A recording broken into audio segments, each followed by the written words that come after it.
Bismillahirrahmanirrahim. Assalamualaikum warahmatullahi wabarakatuh. Perkenalkan, nama saya Nur Afini, bisa dipanggil Ibu Vini. Saya guru matematika yang akan mengajar di kelas ini.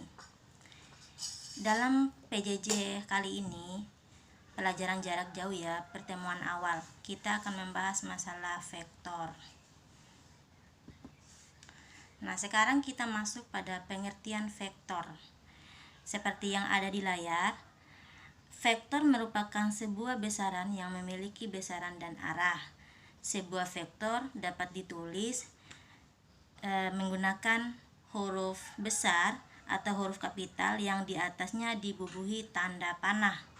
Kemudian huruf kecil yang di atasnya dibubuhi tanda panah. Nah, coba perhatikan ada 3 gambar di bawah ini. Untuk gambar pertama, ada titik A dengan titik B. Nah, yang dimana vektor A ke vektor B. Nah, vektor A ke vektor B akan dilambangkan dengan vektor AB. Nah, kalau ada anak panah ini yang dikatakan anak panah ini ya, anak panah di atas ini yang dikatakan vektor.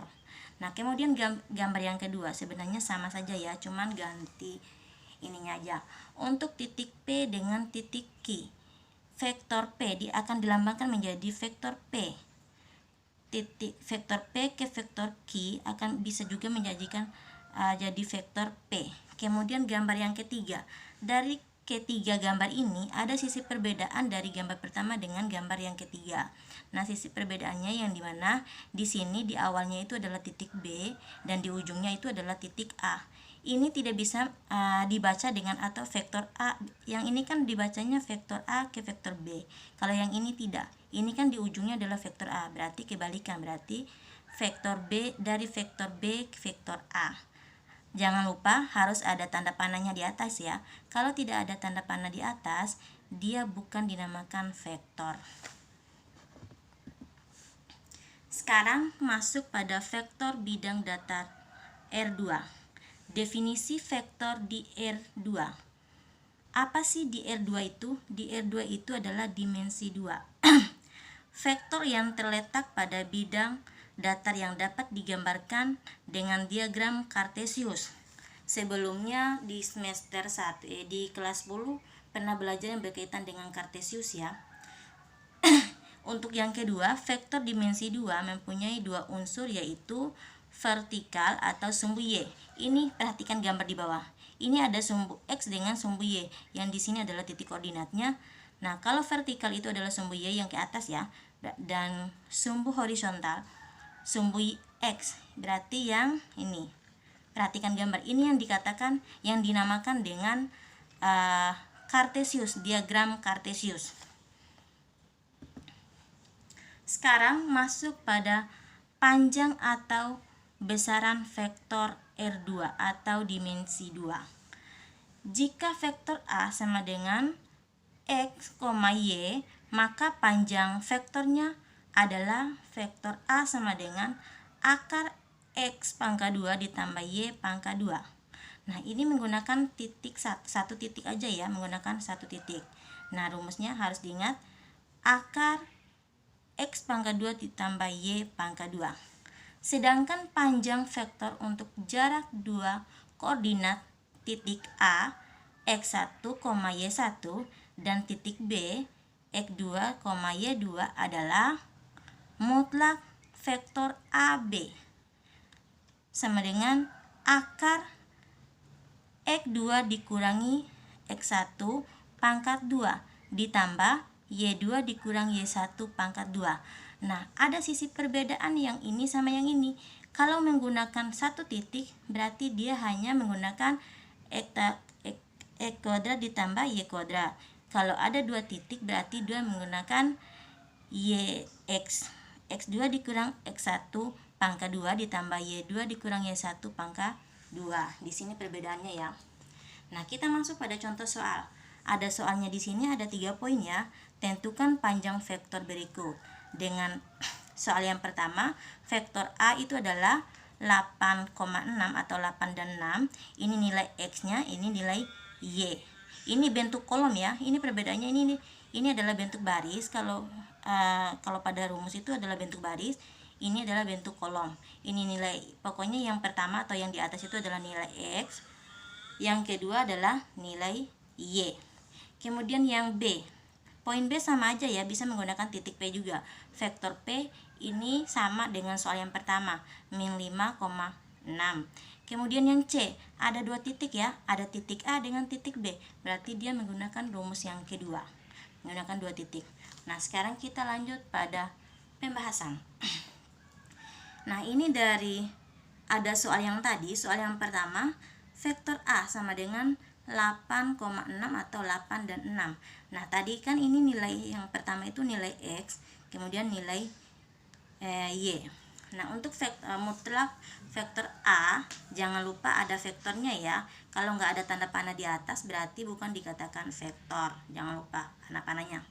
Nah, untuk bentuk soal yang ini berarti dia hanya satu titik. Kalau hanya satu titik, berarti rumusnya akar X kuadrat ditambah Y kuadrat. Jadi nilai X-nya ini 8, berarti 8 pangkat 2 ya, karena X pangkat 2. Jadi 8 pangkat 2 ditambah 6 pangkat 2. Ini nilai Y-nya. Nah, tinggal di pangkatkan. Kalau pangkatkan berarti 8 kali 8 ya, bukan 8 ditambah 8. Nanti salah lagi kalau hasilnya. Kalau kayak gitu. Berarti 8 pangkat 2 berarti 8 kali 8, berarti akar 64. Kemudian 6 pangkat 2 berarti akar 36. Nah, akar dari 64 ditambah 36 hasilnya akar 100. Nah, kalau hasilnya bisa disederhanakan, akar dari 100.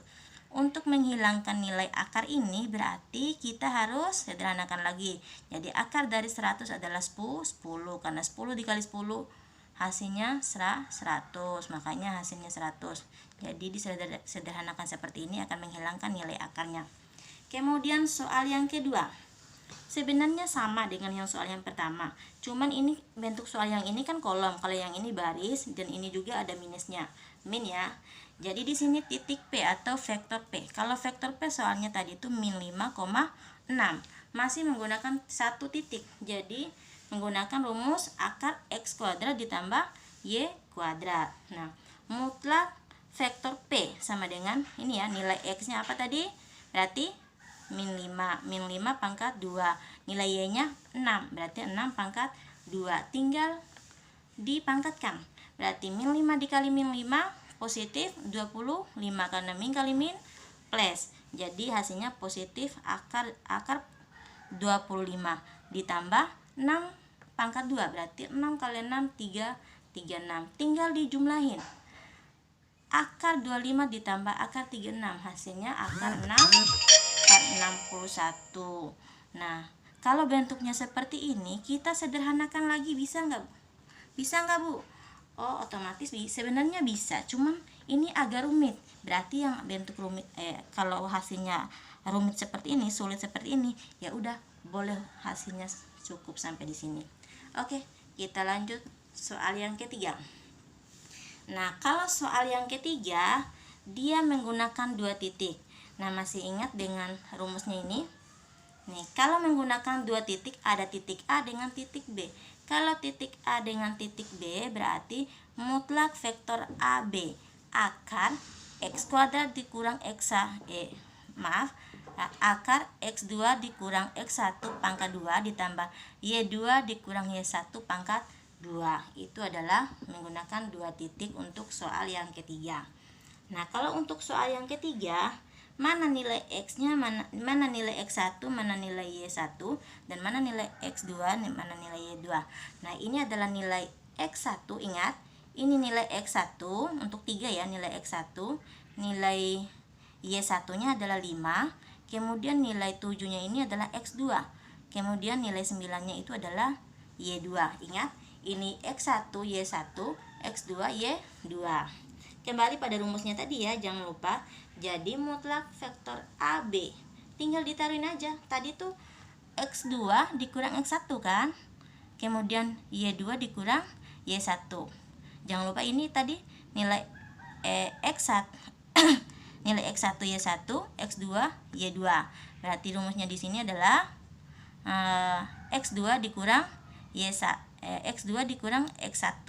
Ini X2 nya 7 dikurangi dengan X1, ini berarti 3, jadi pangkat 2. Terus tambah lagi, kemudian yang kedua yang kedua itu adalah nilai Y2. Mana nilai Y2 nya? Kalau nilai Y2 nya berarti yang 9, ini yang 9 ya, nilai Y2, karena rumusnya tadi Y2 dikurang Y1 pangkat 2, berarti nilai Y2 nya 9, nilai Y1 nya berapa? 5, jadi dipangkatkan 2. Tinggal kalau bentuknya seperti ini jangan dulu dipangkatkan ya, jangan dulu perhatikan pangkatnya, kurangi dulu baru dipangkatkan. Berarti dikurangi dulu, 7 dikurang 3 4, kemudian pangkat 2 ini ya, jangan lupa. Kemudian 9 dikurang 5 4, pangkat 2 diturunkan juga. Nah baru setelah itu dipangkatkan. 4 pangkat 2 adalah 16, karena 4 kali 4 hasilnya 16. Kemudian 4 di pangkat 2 hasilnya 16 juga. Jadi akar 16 tambah akar 16 hasilnya 32 atau akar 32. Nah kalau akar 32 bisa disederhanakan lagi nggak? Bisa, masih bisa kan? Nah akar dari 32 itu adalah akar 16 dikali dengan akar 2. Akar 16 dikalikan akar 2 kan akar 32. Nah kalau akar 16 masih bisa dikecilin atau bisa disederhanakan lagi nggak? Atau untuk menghilangkan nilai akarnya. Kalau menghilangkan nilai akarnya, ini berapa kali berapa menghasilkan 16. Berarti 4 kali 4 hasilnya 16. Makanya 4 di sini di luar, atau dia itu hilang nilai akarnya karena disederhanakan tadi ya. Jadi 4 kali 4 16. Nah akar dari 16 4. Nah untuk akar 2 nya lagi, kalau akar 2 bisa nggak dikecilin lagi? Kalau akar 2 sulit, jadi cukup di sini aja. Jadi 4 akar 2, akar 2 nggak bisa disederhanakan lagi. Jadi hasil akhirnya adalah 4 akar 2. Semoga dimengerti. Terima kasih. Wassalamualaikum warahmatullahi wabarakatuh.